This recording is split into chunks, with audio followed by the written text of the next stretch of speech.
Assalamu alaikum warahmatullahi wabarakatuh. Akkam nagaa jirtu fayyaa keessanii ani nagaa kooti. Nageen na bira jiru akka simbiras jiraatu abdii qaba. Nagaa jirtumi? Eshi har'aan tana wanta wajjin ilaalu keessaayyee dhiira tokko yeroo hunda akka siyaadatu yookaan himootii jireenya isaa keessatti akka sibichaa filatu taasisuu kan dandeettu akkanatti mitika wajii barbaachisa. Kanaafuyyuu sanniin keessaa 8 waliin ilaalla waan raawwachuu fi qabaattu. Minaalbaata eenyummaalleen akka jaalalleen isaa jaalatii yeroo maraa wajji jiraatu barbaada jedhee asaaba akka kootitti garuu akka nama biraa hin beeku malee. Kanaafuyyuu eshi inni tokkoffaani isa caqacaquu dhiisi ofii kan keetii of qulqulleessi. Kana yoo isiniin jedhu amma fakkeenyaaf dubartiin takka innummaan bichaan akka isiin barbaaddu akka ta'uu feeti jechuudha. Yeroo mara isa duukara ta'uu feeti, yeroo mara isa gadi dhiisuu feetu, bakka yeroo maayuun kennituu fi bakka biizii isa gooti jechuudha. Waa baay'eerraa jechuudha. Kanaafuu caqacaquu dhiisiitii sa'aatii caqacaqtu san ofii kan keetii biizii of godhuu yaadi jechuudha. Maaliif jennaan dhiiri tokko waa mara keessaa dubartii nama caqacaqtu baay'ee jibba. Kanaafuu caqacaquu osoo hin taane ofii kan keetii of qulqulleessee dubbisi. Waan adda addaa mokkori waan haaraa ta'eetiin jedhe barachuu yaali. Kanaafuu ispoortii adda addaa hojjechuu hin danda'a. Bakka wanta yeroo kan keetii dabarsitu wanta sammuu kan keeffataa si godhu dubartii of taatu ta'uu qabaattaa jechuudha. Kana jechuun himootii dubartii of akka bakkabduu, dubartii mootii dubbistuu, dubartii waa mara beekuu barbaaddu jaalallee isii bichaa osoo hin taane nama maratu jaalata jechuudha. Kanaafuu akka namni jaalatu ta'uuf ati of eeguu qabaattaa, amala kan kee sirreessuu qabaattaa. Kanaafuu ofii kan keetii zanaa jedhee yeroo isa caqacaqtu san ofii kan keetii ofirratti baasii. Kanaafuyyuu akkas raawwadhus jechuu barbaada. Inni lammaffaan goddanyaa ta'iif yoo seen jedhu mootuyyuu akka inni fakkeenyaaf inni jiraamti waa mara sitti dubbatu, jireenya gillee isaa ta'uu danda'a, jireenya adda isaa ta'uu danda'a jechuudha. Akka haadha manaa bicha osoo hin taane hiriyyaa ta'iif jechuudha waan barbaada. Akka inni kolfeessa hojii taphattu wanta adda addaa akka inni sitti haasayuu maaliif jenna onni isaa guutuun si wajji haasa'uu waan barbaaduuf jechuudha. Ati garuttuyyuu bakka yeroo inni wanta akka dubbateetiin jedhan yeroo ximmid ka gootee yookaan immootuyyuu loltu sittiin himu wanta tokko jechuudha. Wanta nama kolfisiisu ta'uu danda'a, sitti immoo badaa ta'ee mul'achuufaa danda'a. Garuttuyyuu kanaafuyyuu ati yeroo tokko akka goddanyaas ta'ee fi sin jechuu barbaada. Kanaafuyyuu yeroo mara akka haadha manaa bichaa ta'e osoo hin taane goddanyaa ta'eef yeroo san wal amantan innis waa'ee garaa isaas himaa sin dhussu naan hin loltiin jedhu bakka naan lolti jedheefaa sodaachuu danda'a. Kanaafuyyuu lolinni kolfiitti taphadhu wajjin akka inni yeroo mara si dhusseetiin jireenya adda isaa jiraachuu hin dandeenyeef jechuudha. Kanaafuu akka inni waa hunda sitti himu yoo barbaadde goddanyaa ta'ee fi waa mara isaa beekuu ni dandeetta. Haadha manaa bichaa osoo hin taane abbaa manaa kan keetii maal ta'uu qabaattaa? Goddanyaa yookaan hiriyyaa ta'uu fi qabaattaa. Sin jedha yoo kana taateef si jaalata. Eshi inni sadaffaan fattan yoo sin jedhu mootiyyuu akkam qormaati jedhama. Qormaati. Fakkeenyaaf si bilbilaa hiriyyaa hankee yoo ta'e har'a bannaatish kootti bakkee akkasiitti wal agarra. Haay ani biiziidha yookaan ani hin danda'u. Kana jechuun yeroo mara hin argaminiif jechuu barbaadeeti. Yeroo mara bakki inni kootti sun jedhetti hin argaminiif shamara alaafinati yookaan himootu maal jedhama afaan oromootiin dirqama dubartii dirqama ofii bayattu ta'uu qabaatta jechuudha. Qabbiisi ani biizidha dalagaa akkanaa ture jira ammayyuu wanta akkanaa raawwataa jira yookaan immoo teettee fageemii fa'aa taphataa jiraachuu dandeetta bari yookaan immoo teettee cadhastee wantoota raawwataa jiraachuu danda'a fa'a. Garuttuu yaati ani biizidha amma hin danda'u. Maaliif yeroo maran argaminiif akka inni si barbaadu taasise jechuu barbaadeeti. Yoo halaala irraa walirraa fagoo jirtan himootu iyyuu yoo inni si bilbilee mara jalaa hin kaasin cal'is akka inni si yaadu taasise. Kanaafuu akkasii akka inni si yaadu taasise bakka beekti harkaa ta'e yeroo hafuura baafattu fa'aa ta'uu danda'a, dalagaa geessitee midhaan ta'uu danda'a. Kanaafuu ati himootu iyyuu akkana dalagarra jira. Bakka isiin maasan jedha yeroo kana dubartii kaayyoo qabduudha. Bakka nama alaafinnatii qabuudha, nama dirqama ofii bayatuudha. Sin jedha si jaalata jechuudha. Kanaafuu akkasii biizii harkaa ta'e sin jedha sin tuffatu. Kanaafuu yeroo mara sin tuffatu dubartii alaamaa qabdu sin jedha. Kaayyoo ofii irratti hojjettu sin jechuu danda'a.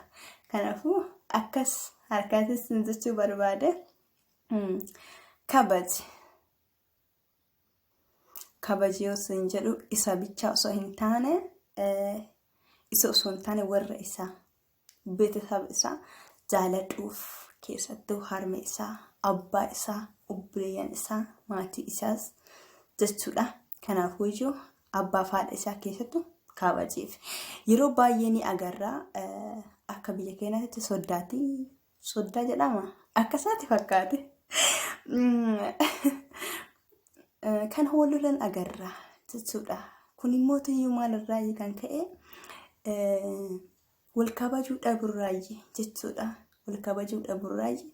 Kanaafuu ilmi erga fuudhee booda yeroo baay'ee kan intala ilmi isii fuudhe sanii fi haati mucaa sanii wal lolan agarra. Wanta akkasii sun taa'amuu qabaatu inumaayyuu. Ati hanga fedhes ta'us kabajaa qabaachuu fi qabaatta warra isaati. Yoomillee taanaan hanga fedhes isa jibbitus hanga fedhes yookaan immoo akkuma jaalala jiru yookaan immoo walolnis jira jaalala keessattis jechuudha. Waa taatanii ta'uu danda'a. Ati inumaayyuu haadhaaf abbaa isaa tuqus hin qabaattu. Wanta haadhaaf abbaa isaa tuqus jechuu hin qabaattu. Maaliif jennaan kabajaa qabaachuu qabaatti. Namni kabajaa namaaf qabu eessattillee jaalatama akka ta'e hin dagatin. Wallaahi ni jaalatamta. Kabajaa namaaf qabaadhu sin jedha. Kanaafuu akkasii keessattuu bakka akkanumatti cal'isjeetiniin lafumaa kaatiifaa abbaa isaa yookaan immoo waa jechuun jecha hin taane bakka jecha kabajaa hin qabne ta'uu danda'a jechuudha. Haasaa softuu keessatti eeggadhu wanta isaanii jechuudha nama guddaa miidhuu danda'uufaa jechuudha. Kanaafuu kabajiif warra isaa yoo san abbaan manaa kan keessa jaalata. Hayi tunta akkamitti kan harmee koo akkanatti naaf kabajju sin jedha gaafa san. Kanaafuu haadhaaf abbaa isaa kabajiif nama isa cinaa jirus kabajiif sin jechuu barbaade. Yeroo haasaa yoo heddallee bakka warra isaa biratti baay'ee ittiin jedhin jechuudha. Adda keessanitti walajjii haasofanii waan barbaadda walajjii furuu ni dandeessan. Akkasii kabajaa jaalallee keenyaaf haadhaaf abbaa jaalallee keenya qofa osoo hin taane inumaayyuu kabajaa walii haa qabaannu. Jireenya keenya keessatti kabajaan nu barbaachisa. Eshi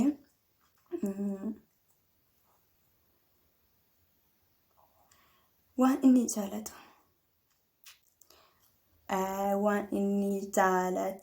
inni jaalatu seeraan eegiif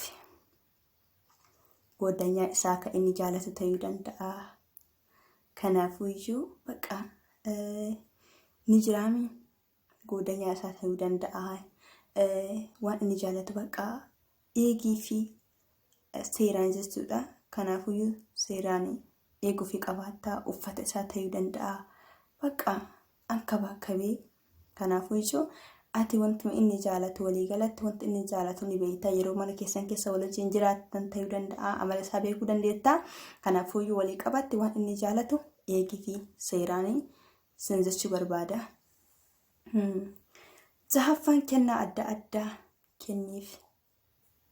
Kennaa adda addaa jennu immoo yeroo baay'ee dubartii qofarraa dhiira qofarraa eenyu jechuudha. Kennaa kan kennamu dhiira qofa osoo hin taane dubartiirraallee ni eegama jechuudha. waan guddas ta'uu dhabuu danda'a. Waan xiqqishuu jaalala keetii ittiin ibsattu garuu yeroo tokko jechuu qabaata. Sana jechuu barbaada. Kanaafuu kun immoo tuujuu jaalalli keessan akka daran itti cimu taasisuu danda'a. Kanaafuu jaalalli kan kee akkasiif cimaa deemu barbaadda malee wayi akka qanasu barbaadda. Kanaafuu abbaan manaa kan keetii kennaa adda addaa waan inni jaalatu kenniif. Yeroo baay'ee waan inni jaalatu ni beekta jechuudha. Kanaafuu akkasii kenniifi isin jechuu barbaada. Gara dadhabaa kee itti himi. Gara dadhabaa kee dakkaamaa goonii jedhama. Afaan horra immaa hiyyeetiin. Kanaafuu dakkaamaa goonii kan kee itti himi. Dakkaamaa goonii yoo isin jedhu gara dadhabaa kee yoo isin jedhu fakkeenyaaf qaawwa miidhamte ta'uu danda'a. Booyuu qabaattus booyi bakka siyaasota bukalas booyi. Kanaafuu si beeka gaafa san minaalbaa tokko dhiira yeroo tokko wanta maraanu hin dandeenye jennee giraa isaan gabbaa jechuudha. Wantummaan isaan nu gargaaru qabaatan iyyuu keessatti jechuudha. Maaluma isii barbaachisaa, maaluma taatee, maaluma isii raawwadhu jechuuf gahan jechuudha. Kanaafuu mee addi himannu gara dadhabaa keenya waan raawwachuu hin dandeenye yookaan immoo waan nu dhibe booyuu qabaannus boonnee haa nu sossobu bakka jedha. Kanaafuu itti himadhu. Yoo san immoo tuujuu atis jaalalli keessan ni cimaa wanta isa waan dhuftutti fakkaatu jaalalli keessan daran ni dabala isiniin jedha. In 8ffaan ankabaakkabe qaqqabee usun jedhu bakka ani garuu akka kootitti fakkeenyaaf uffata isaa kan inni uffate yeroo gadi bayuuf ta'uu danda'a. Uffata isaa tokkos deefi qopheessuu dandeettaa yookaan immoo tuujuu mataa isaa minamna yeroo dhixxeefis rakkoo qabu. Kanaafuu abbaa manaa kan kee qaqqabadhu. Maaliif jennaan yoo ati isaan bareechifatin eentu sii bareechisa. Yeroo baay'ee shamarreen tokko abbaan manaa kan koo hin bareedu akka abbaa manaa mucayyoo sanitti hay bareedumsa mucaasanii jettan. Eenyummaaleen abbaa manaa ofii bareechifatuu ni danda'a. Kanaafuu abbaa manaa kan kee bareechifachuu ni dandeetta. Akka bakkabii qaqqabii akka inni sii bareedu taasisuu ni dandeessa. Sin jechuu barbaade akkasii yeroo maraayyuu garuu kan ani akka kootitti jedhu jechuudha. Kan akka kootitti jedhu yeroo baay'ee kan darbe keessatti gaaffii 5ffaarratti jedhee jira. Nyaata